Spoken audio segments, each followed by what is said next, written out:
الحمد لله الذي هدانا لهذا وما كنا لنهتدي لولا أن هدانا الله. إن الحمد لله نحمده ونستعينه ونستغفره ونستهديه ونؤمن به ونتوكل عليه ونعوذ بالله من شرور أنفسنا ومن سيئات أعمالنا ومن يهده الله فلا مضل له ومن يضلل فلا هادي له وأشهد أن لا إله إلا الله وحده لا شريك له وأشهد أن محمدا عبده ورسوله أرسله بالهدى ودين الحق ليظهره على الدين كله وكفى بالله شهيدا. إن أصدق الحديث كلام الله خير الهدي هدي محمد صلى الله عليه وسلم وإن شر الأمور محدثاتها كل محدثة بدعة كل بدعة ضلالة كل ضلالة في النار. قال الله تعالى في القرآن المجيد بعد أعوذ بالله من الشيطان الرجيم بسم الله الرحمن الرحيم. وقال الرسول يا ربي إن قوم اتخذوا هذا القرآن مهجورا. صدق الله العظيم. رب اشرح لي صدري ويسر لي أمري واحلل عقدة من لساني يفقهوا قولي. سبحانك لا علم لنا إلا ما علمتنا إنك أنت العليم الحكيم. آمين يا رب العالمين. My brothers and my sisters, a few weeks ago we started discussing the role of Muslim Ummah. And I reminded all of us, myself first and foremost, an ayah from Surah Al-Baqarah. The ayah from Surah Al-Baqarah had to do that we are Ummatul Wasat, and that we are witness upon people, and Anbiya and our Rasul Muhammad sallallahu alaihi wasallam is witness upon ourselves. A couple of weeks ago, I reminded myself about the Mi'raj, Isra wal Mi'raj. And I reminded, along with myself, many of you, that Allah subhanahu wa ta'ala asked Muhammad sallallahu alaihi wasallam to come and have audience with him. And with that audience, Allah subhanahu wa ta'ala gave him two gifts personally. No intercession, nobody in between. Jibreel, who has brought Quran from day one to day end, is not involved in these two gifts. One gift was that of Salah. And the second was the last two ayah of Surah Al-Baqarah.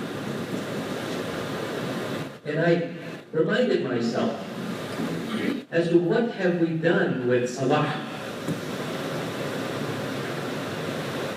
that we have put it on the shelf and we take it off on the 5 times or on the Jummah or on the Eid. But mostly we bring it out into our lives during the month of Ramadan.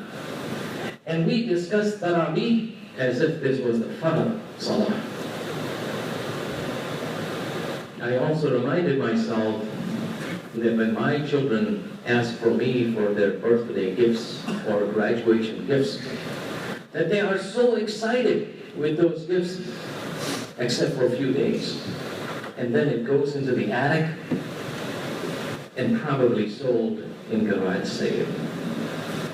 And that is what we have done with our religion. We have put that on the shelf. And that is what we are doing with Quran. Quran, speech of Allah subhanahu wa ta'ala, religion, Islam, the best, left for the last. You have heard this. Save the best for last.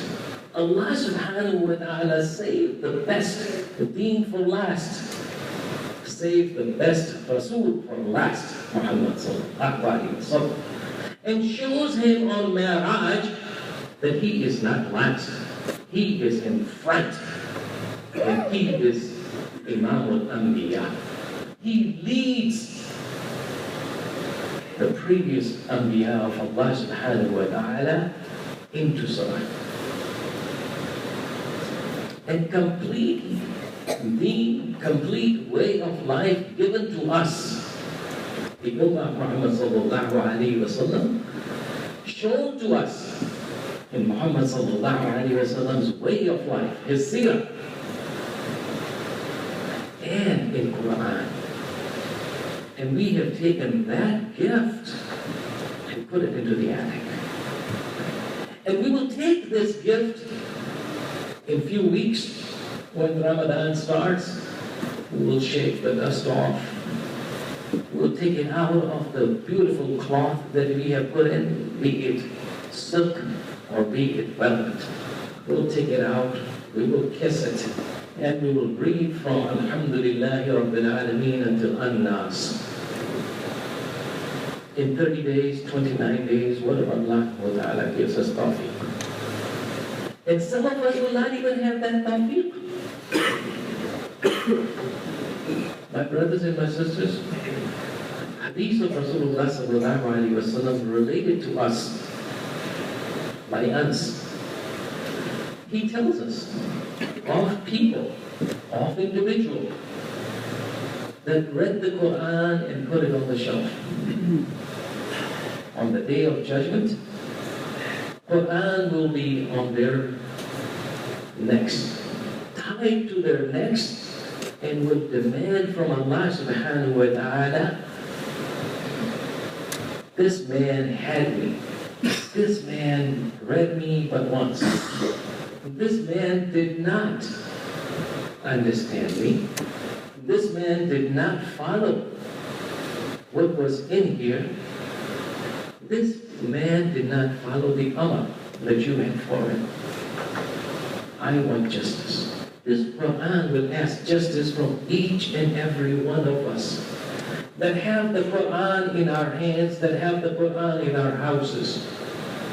And we do with it what I just explained. Put it on the shelf. Does that shake anybody else? Does that bring a concern in anybody's heart? Does it shake you up that I am going to be accountable for this Quran that was given to me as a gift by Allah subhanahu wa ta'ala to Muhammad sallallahu alaihi wasallam? That he read it to the people, he explained it to the people, and he followed it and showed to the people how this should be followed. And what am I doing with this? On the day of judgment, Allah subhanahu wa ta'ala and Muhammad sallallahu alaihi wasallam will have this dialogue that just I read to you from Surah Al-Furqan, ayah number 30. That my people just put it on the shelf. What is the role of a Rasul? The role of a Rasul is to explain and tell people so that you understand, so that you know what Allah subhanahu wa ta'ala wants from you. That is the role of a Rasul. The role of a Rasul is not to grab somebody, beat them up, and say, follow this. That's not their one. And that's what Anbiya have done. My brothers and my sisters, Quran, Islam, way of Muhammad sallallahu alaihi wasallam are responsibilities upon us. We are taking this responsibility so lightly.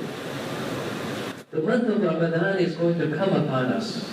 Hadith of Rasulullah sallallahu alaihi wasallam says that the 2 months before Ramadan is the practice month. Start practicing. Do extra salah. Read more Quran. But not just read it, understand it. Last Ramadan, or maybe the Ramadan before, One of the Jummah, I asked people that read the Quran with translation. Make this your goal for the month of Ramadan. Read it. And not just read it with translation. Because Arabic is not anybody's language here except for a few of my brothers here and my sisters too. So understand what Quran is saying to us. Learn what Quran is talking to us. And once you learn what Quran is talking to you and then you go away from it, you are a Muslim. Then Quran is not meant for you. Then you are just wasting your time. Then do what the rest of the people in the world are doing, my brothers and my sisters.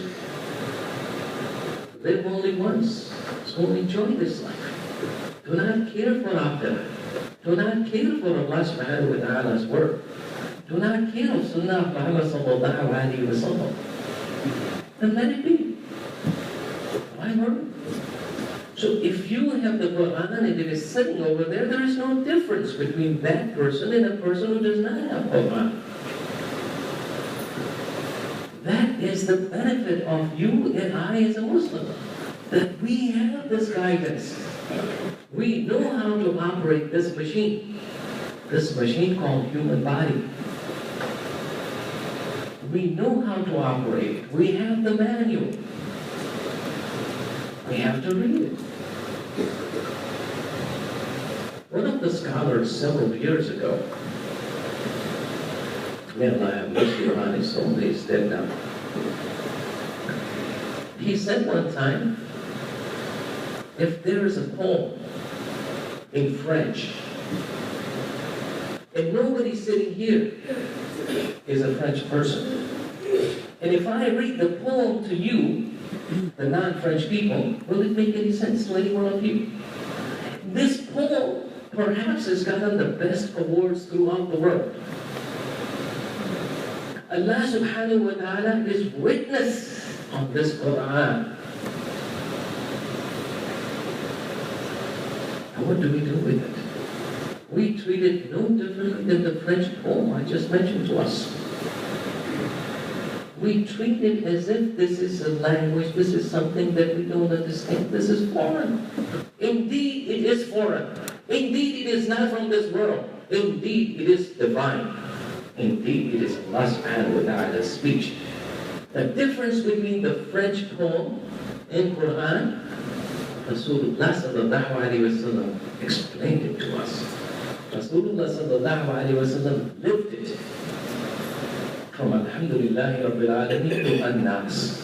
He lived it and he showed to all of us, to his companions, how it should be. And we learned it from them, authentically. And our way of life has not changed. And we are all complaining that we are Muslim, we are the chosen people, just like Quran tells us about Bani Israel. That they keep claiming we are the chosen people, we are not going to hell, except for a few days. Isn't that the same concept we have? Do not feel that we feel that Muhammad sallallahu alaihi wasallam on the day of judgment will come and intercede for me. Will Muhammad sallallahu alaihi wasallam intercede for me if I'm not following his way? Will he claim me his? That he is my follower? Will he accept me as such? Will he ask that question? And if the answer is yes to you, then go on the right path, I believe. But if the answer is, I don't think Muhammad sallallahu alaihi wasallam would want to even see me. And if you have just a little bit of love of Muhammad sallallahu alaihi wasallam, then we want to change our ways. We want to make it such that when Muhammad sallallahu alaihi wasallam sees us on the day of judgment, looks at us, points at us and says, come here. Come here. You are one of my companions. Come, I will forgive you from Kawthar, myself. You do not have to do it yourself. I will do it for you. How does that come into our life? How do we bring that into our life? First and foremost, we have to accept La ilaha illallah Muhammadur Rasulullah. And once you have accepted La ilaha illallah Muhammadur Rasulullah, it is then obligatory upon all of us to follow Quran, injunctions of Quran, and what Allah subhanahu wa ta'ala wants from us. That becomes injunction. And then, the way of Muhammad sallallahu alaihi wasallam is way of my life. No other way. There is no other thing that suits me at all.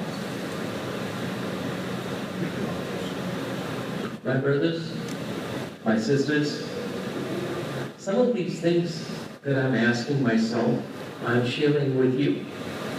I'm not pointing fingers at any one of us here, but I'm asking myself, am I worthy of Quran? Am I worthy of mercy of Allah subhanahu wa ta'ala? Am I worthy of intercession by Muhammad sallallahu alayhi wa sallam on the Day of Judgment? Have I done things that I would deserve that? Do I have that on my account book? That when the account is given to me, I'll say, Ya Rabbi, look here, I did this. Ya Rabbi, I did this. Do I have the character, the attitude, that my accounts will be given to me in my right hand? Do I have that? And that is what I want to remind ourselves. Rajab is gone. Sha'ban is here. Ramadan is just around the corner. We have to start changing our ways. Muhammad sallallahu alaihi wasallam asked us, prepare, prepare, prepare. So prepare for Ramadan. Make a change into my life. Make a change in your life. Make yourself a devoted Muslim. Make yourself a devoted follower of Muhammad sallallahu alaihi wasallam. Those attributes will come into us. That you will have the devotion and you have the love for Muhammad sallallahu alaihi wasallam. That you have the love with Quran. That when you see the Quran, you just don't kiss it and leave it there. You want to read, read, read. You want to understand, understand, understand. And ultimately, follow it. That is the demand of Quran upon us. And then you will not be among the people that Rasulullah sallallahu alaihi wasallam would say that they made this Quran mahjura. Then you and I will not be among those people, inshallah. May Allah guide us. May Allah have mercy upon us. May Allah make us among the people that are following Quran in their lives and have made Quran their way of life from sun that rises and the sun that sets upon them. بارك الله لي ولكم في القرآن العظيم ونفعني وإياكم بالآيات والذكر الحكيم. أستغفر الله لي ولكم وسائر المسلمين فاستغفروه إنه هو الغفور الرحيم.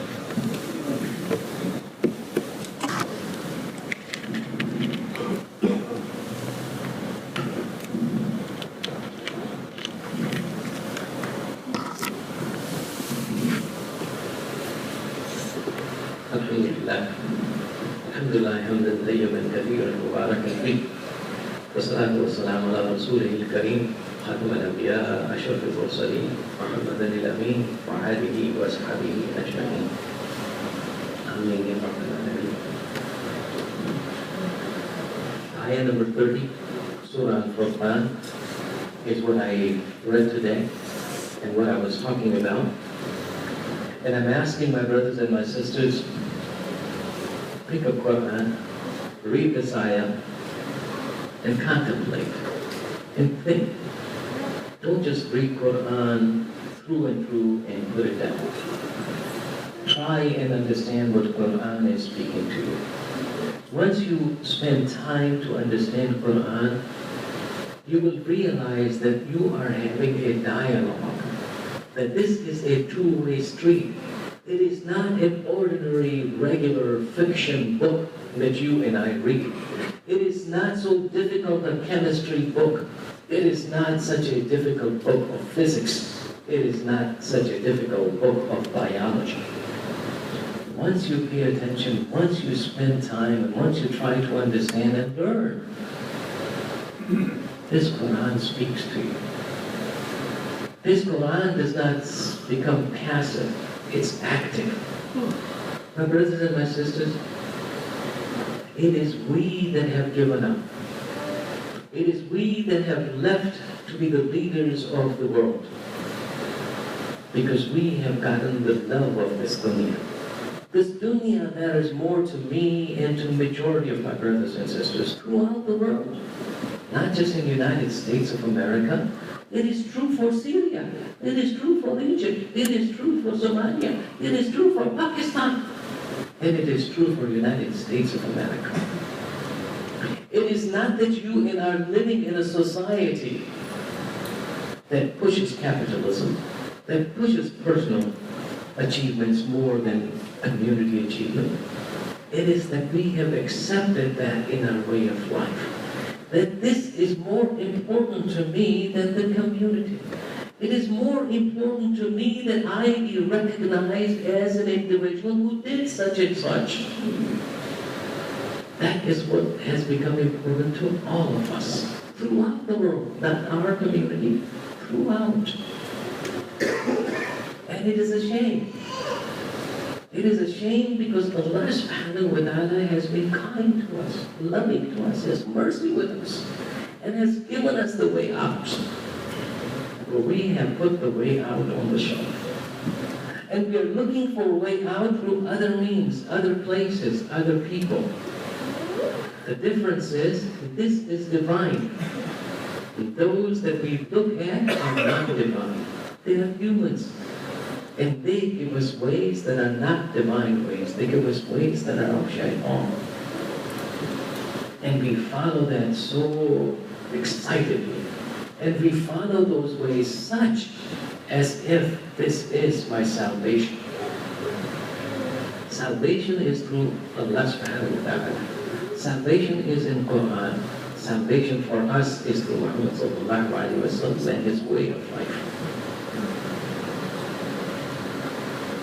I can go on and on and on. But the purpose that I wanted to talk, I hope I have conveyed the message to all of us. Quran is speech of Allah subhanahu wa ta'ala. Quran will either stand in our favor or it will stand against us on the day of judgment. I told you of a hadith from Anas. And my brothers and my sisters, Quran itself tells us that if you are looking for guidance, I will guide you. And if you're looking for not guidance, you will not receive guidance.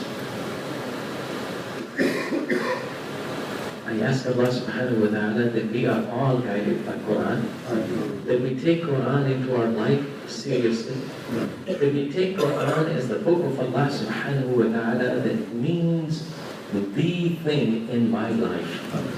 That the seerah of Muhammad sallallahu alayhi wa sallam means the seerah in my life. That I do not want to look at any other seerah, period. Because this seerah is pure, and I want this seerah in my life. And I want to follow him because he is my hero. May Allah be kind to us, make us amongst the people that will enter inshallah Jannah, and our people that will receive their accountability right hand. And that we are all preparing for Ramadan as Rasulullah sallallahu alaihi wasallam commanded us to. إن الله وملائكته يصلون على النبي يا أيها الذين آمنوا صلوا عليه وسلموا تسليما اللهم صل على محمد وعلى آل محمد كما صليت على إبراهيم وعلى آل إبراهيم إنك حميد مجيد اللهم بارك على محمد وعلى آل محمد كما باركت على إبراهيم وعلى آل إبراهيم إنك حميد مجيد اللهم اغفر لي ولوالدي والمؤمنين والمؤمنات والمسلمين والمسلمات الأحياء منهم والأموات إنك حميد كريم مجيب الدعوات. اللهم إنك علما نافعا وقلبا خاشعا ويقينا صادقا ولسانا ذاكرا شاكرا. ربنا ظلمنا أنفسنا وإن لم تغفر لنا وترحمنا لنكونن من الخاسرين. ربنا آتنا في الدنيا حسنة وفي الآخرة حسنة وقنا عذاب النار. عباد الله رحمكم الله، إن الله يأمر بالعدل والإحسان وإيتاء ذي القربى وينهى عن الفحشاء والمنكر والبغي يعظكم لعلكم تذكرون. اذكروا الله يذكركم واذكروه يستجب لكم ولذكر الله أكبر والله يعلم ما